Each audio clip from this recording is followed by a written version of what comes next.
Welcome back to part two. I'm Rebecca O'Neill for Irish TV. Now, another magical part of the New York holiday Christmas experience is the Fifth Avenue holiday windows. Bloomingdale's unveiled theirs, we were there, and it included a very special performance with a singer-songwriter, Sarah Bareilles.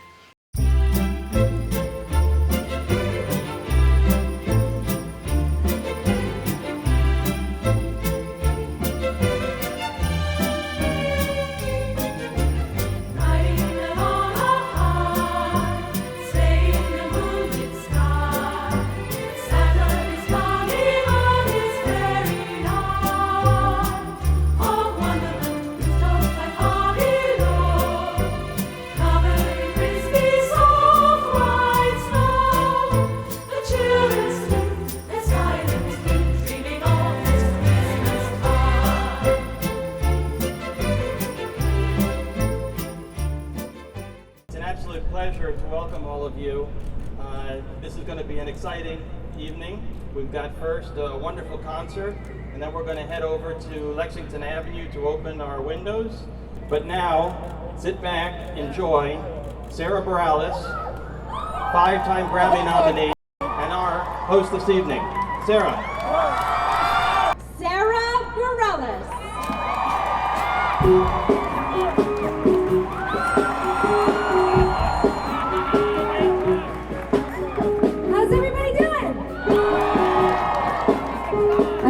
Sagittarius. I like long walks on the beach. I am a diva, according to my friend here in the front row. We're going to be previewing songs from the new musical Waitress, and this first song is our lead character Jenna's invitation into her mind about the choices she's made in her life and where she's gone wrong. It's called Door Number 3. Door number 2, it's for you, little lady. Is it all that you dreamed of? Oh, if I knew what had been there waiting, I'd have screamed out and jumped up. Now here I am with my feet on the sand and a body that won't move. Tide's coming in and I'm bound for a swim in a pair of cement shoes. Any waitresses out there? We are in New York City. There have got to be more waitresses. Because y'all are actors. We all know it. Are there really only 2? There's one. Here's the 2 waitresses out of the... I can't believe there aren't more waitresses.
Introducing Bloomingdale's holiday windows designed by world-renowned artist Jeff Latham. Jeff Latham is the artistic director for the Four Seasons Hotel George V in Paris, and he is known for his floral installations that are often compared to contemporary art. Jeff transformed our windows this holiday season into an interactive experience for the five senses. Jeff, a fantastic big night here for Thank you. you, How are right? you feeling right now? I feel amazing. I think we brought the five senses to life here. That's the most important, right? Absolutely. And come here, talk us through your show here, because it really is something special, the windows. I mean, like that, it's really like an for me, it's exhibition a or dream show. come true working with Bloomingdale's, because I remember coming here as a child and looking up. So when this opportunity came, first of all, I was so humble, but then secondly, I was like, we're going to create something that really makes an experience that people won't forget. So we really thought about the five senses, about doing things, with sound, with touch, with the feel, with the taste, and so that everyone can kind of like take a memory away from it. Thank you so much for speaking with Irish TV. A really exciting night here. You're obviously good mates with Jeff. Yes, I was thrilled that Jeff asked me to come. We feel in New York City so honored to have his work in the windows at Bloomingdale's. And this is my first legitimate unveiling of windows. I've never seen that before. I didn't know there was such a ceremonial event that happens, but I think it's super special and it feels like the holidays have begun now. What's your favourite thing about the holidays, Jane? Oh my gosh, well, it is very special to be in New York City at the holidays. I have a 4.5-year-old son, so now my holidays are all centered on the joy of a child, and it's amazing. Some absolutely gorgeous windows on display there. Now, a big part of the New York holiday experience is catching a Broadway show. The Lord of the Dance, Michael Flatley, is currently taking over Broadway with his brand new show, and Irish TV have an exclusive interview with a super hoofer himself backstage at the Lyric Theatre. Michael, thank you so much for speaking with Irish TV. An absolute pleasure and an honour to meet you. Yeah, thanks. So come here, we're here backstage. Your Broadway debut. Yeah. What's it feel like, Michael? Oh, it's fantastic. It's been a dream since I was a little guy. I always wanted to do Broadway.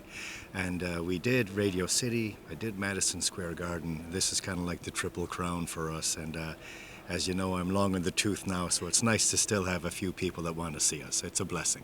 Absolutely. And talk us through a bit of the show. So obviously Lord of the Dance, Dangerous Minds, what's the premise behind it? You've always been very much involved in coming up with the entire show. Yeah, Dangerous Games is the latest iteration, really, of the Lord of the Dance franchise, and it's wonderful in that it brought in a whole bunch of new technology, fabulous big plasma screens at the back, and we have holograms in the show, special effects, but also new music by Ger Fahy, fabulous new music, new costumes, a lot of new choreography, just a lot of new looks that people won't have seen. So it's big, fast, bright, and the dancers are the best, and they let me dance a couple of numbers too, so it's all good. Recently had a great honour there, very recently, with Flatley Way. What was that like?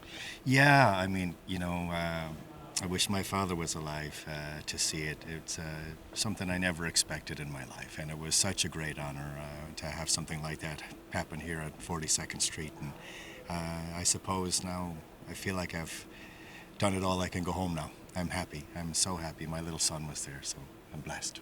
Brilliant. And come here, of course, this is your big goodbye, your Slán Abhaile. This is your coming to the end for you. It must be mad, though, when you're just kind of looking back on all that you've achieved.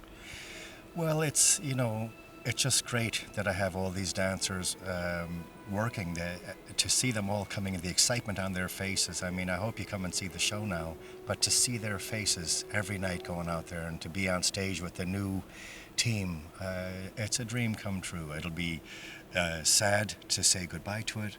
I'll never be able to replace that adrenaline buzz, but the shows will keep going, and I'll have a little easier time getting up in the mornings. Well, that's it. I mean, you've been doing this for so long, and obviously, I mean, you look fantastic. You're in amazing shape, but good. It's got to take its toll, the dancing all these years on your body. Well, it does, yeah, and I've always been the one to tell the dancers, make sure they look after themselves, eating properly, not going out too much, stretching properly. We have great physio and great people that are with us to look after them. I didn't have any of that advice when I was starting out, so I sort of did the wrong thing every time. And as a result now, my body's paying the price, a terrible toll. But I wouldn't trade it for the world. I'm the luckiest guy in the world that I got a chance. And right now, backstage, Broadway, it's all good. And come here, obviously beloved worldwide, but you've always had a very strong connection to Ireland and a massive fan base there, of course, with your own Irish heritage. Yeah, my parents are Irish born, Sligo and Carlow. My wife and son are Irish born, and I've been living there now for some 25 years. And it's the only place I want to be. I don't get there enough with all the touring that we do. I wish I was more time in Ireland, but while we're on the subject, can I just say congratulations to Irish TV? It's the most wonderful thing that has happened in my memory recently. It's the most fantastic achievement that now all of the Irish people around the world can feel as one and can understand what's happening at speed, which is sensational. There's an estimated 54 million Irish Americans alone.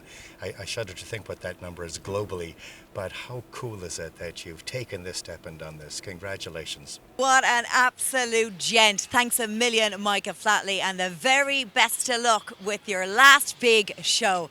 Well, that is it from this holiday special. We do hope you've enjoyed it, and it's given you a nice little sampler of some of the buzz and excitement from the Big Apple. From all the team here in New York, Nulla Conaghiv.